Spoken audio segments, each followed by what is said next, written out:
My. It is good to be alive. February 20th, 2022. Well, it means that you've been through some things. You've seen some things in the last 26 or 27 months that had never been seen before by anybody. There's a lot of obfuscation and confusion about what is and what isn't, and people have taken various sides and various stands. And a lot of people have not tried to understand that this is so new that, of course, every kind of theory has to be put forth before actual facts surface. We really don't know how to deal with this pandemic. It is trial and error, as all medicine is. That's right, I said all medicine is trial and error. That's why I said doctors practice medicine. They don't do medicine, they practice medicine. They try things to see how it's going to work out. My grandmother on my father's side, I guess, was as much a medicine man as anybody could be. As they used to say in the early American Indian tribes, they had what they call a medicine man. And what he did, he went into the forest and got all kind of plants, leaves and roots and nuts and whatnot, and tried them on people to see what was going to happen. Sometimes it turned out real good, and sometimes it just turned out. Well, all I can tell you in this pandemic, keep faith in God. That's all. That's all I can tell you. Keep faith in God. I hope you can come to Sunday school today to hear and be taught about Job and the afflictions that came on Job and how his friends came to sit around him and explain to him why he was having afflictions. People are quick to tell you what's going on in your life, and they don't know what's going on in their own lives.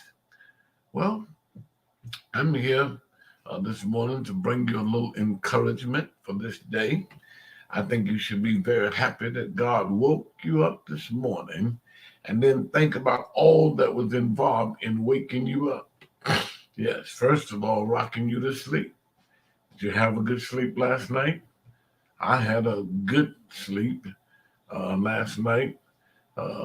I had driven from Chicago after the funeral of Dr. Cooper, who was the fifth president of the National Baptist Convention USA Incorporated.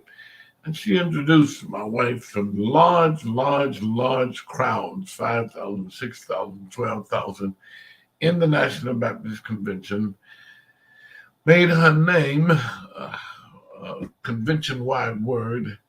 And when Dr. Jerry Young was looking for a president to work with him as he was newly elected, he quickly put out the name Cynthia Diane Perkins Smith. My.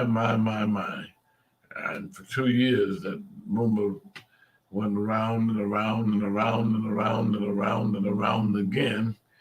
And it became a reality.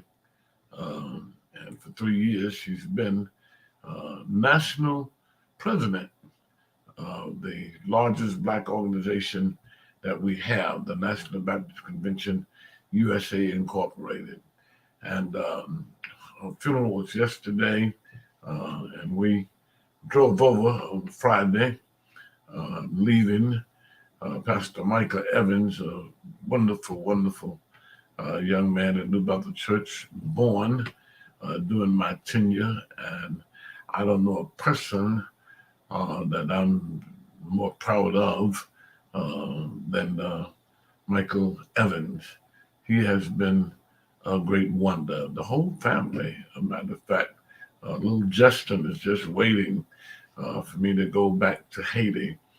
He led a project as a little Cub Scout years ago on Haiti.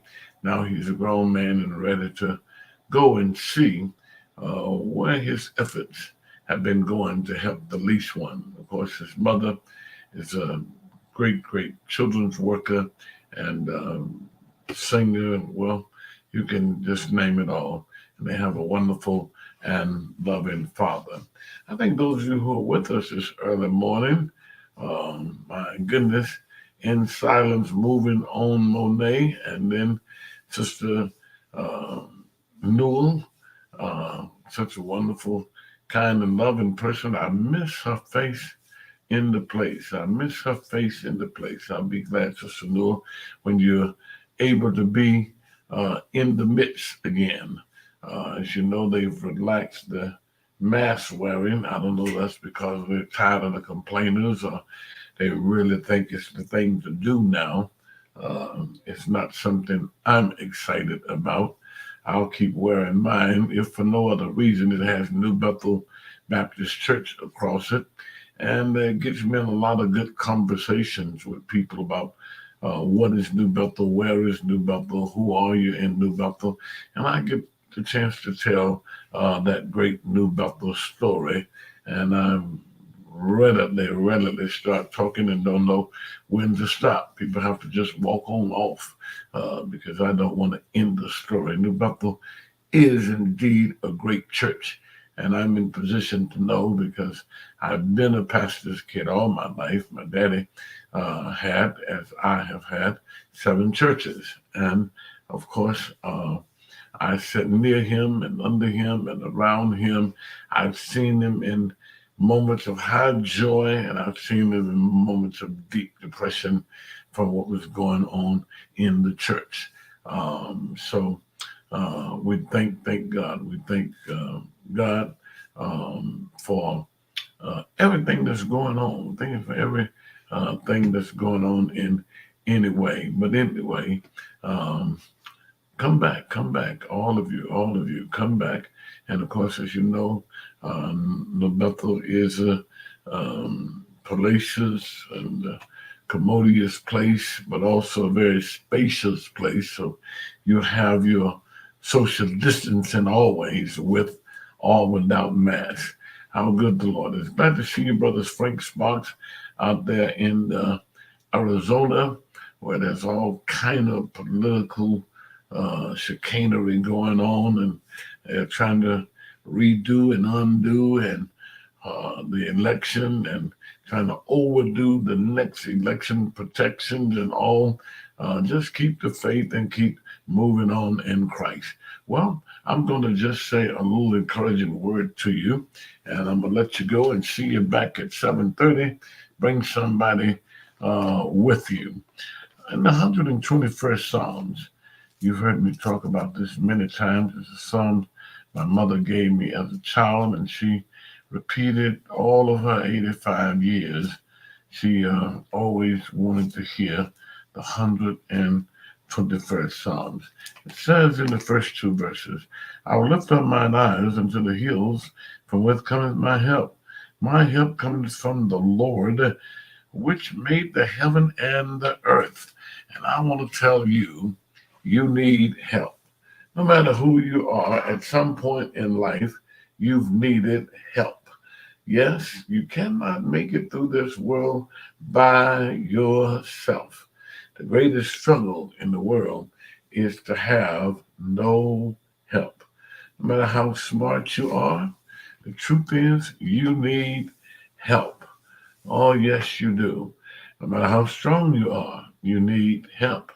No matter how rich you are, you need help.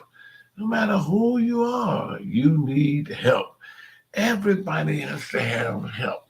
God made us in such a way that we cannot become islands to ourselves and just simply fade into time and go on into eternity. No, every man got to be connected somehow.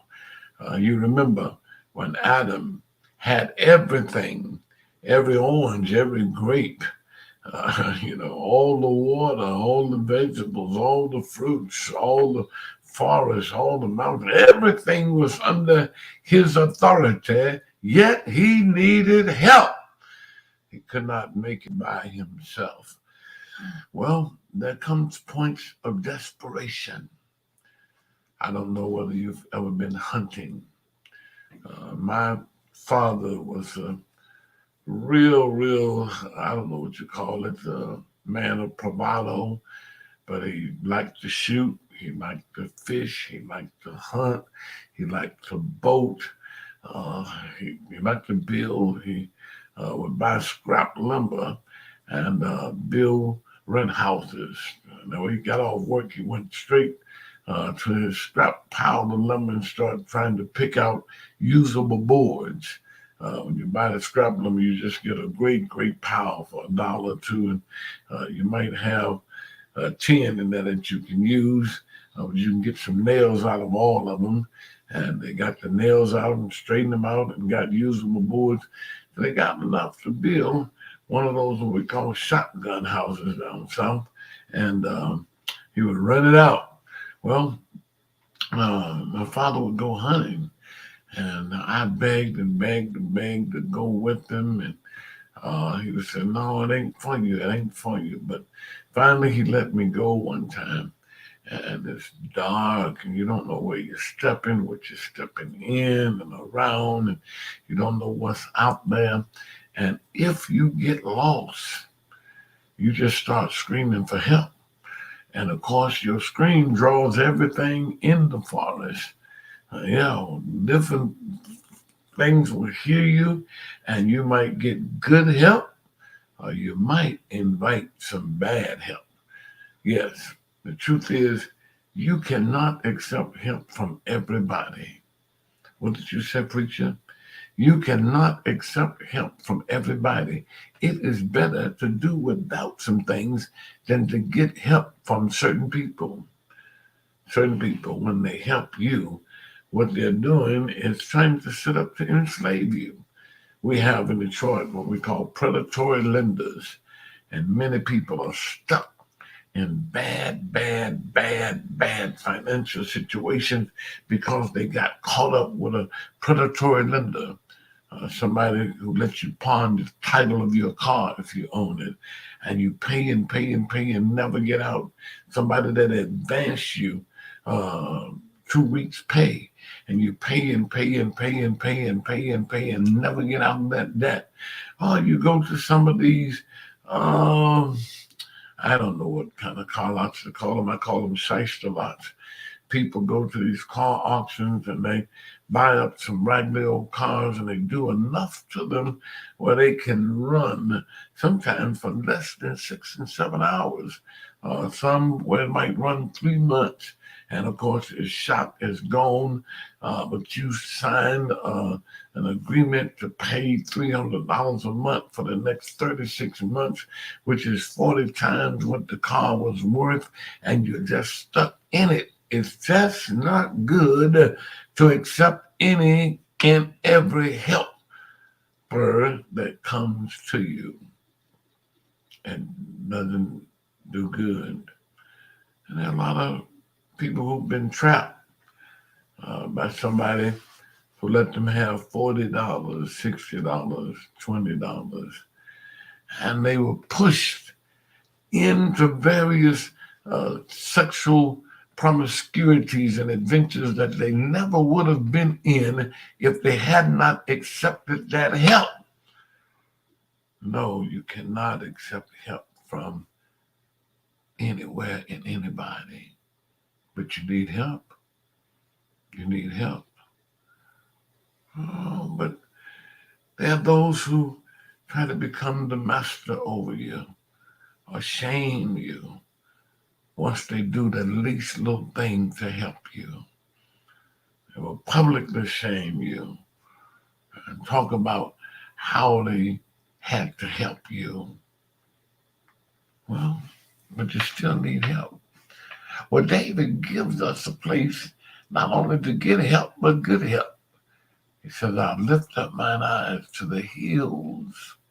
Now, what is David talking about the hills? Well, uh, hills and mountains have always been a place connected with spirituality because high up You can see a long ways out. You know, the fear is when you get in something, Lord, when am I going to get out? Have you ever been in a traffic jam and you couldn't see the end and you just had to wonder, when will I get out? During this snowstorm that we had last weekend, there were people trapped 9 hours, 6 hours, 8 hours, some up to 24 hours from the bad collisions and wrecks that people had, and they couldn't see to the end. They were very anxious. But the man flying above in the helicopter, he could see everything coming to an end, and he was more relaxed. So getting help from the hills, man, getting help from somebody who can see a long ways out and know that the end is coming. Well, my friends, that's why you seek it from the hills. As the mountains are around Jerusalem, so is God around his people. So no matter which direction you go in, when you go with God, you go with the best help you can get. He said, then this help comes from a great source because he's the maker, the creator. He can help you best because he knows you best. Listen, I'm going to let you go, but there's a story of an old gray-headed man who was in the London Square, and everybody was troubled in the square because Big Ben, the great clock, had stopped ticking. Big Ben had kept time, and people had come through many times just to see Big Ben, and it shocked everybody when it stopped. They called in the great engineers from Oxford and Cambridge and Harvard and Yale, and they all worked on the clock, but they couldn't get Ben to going again.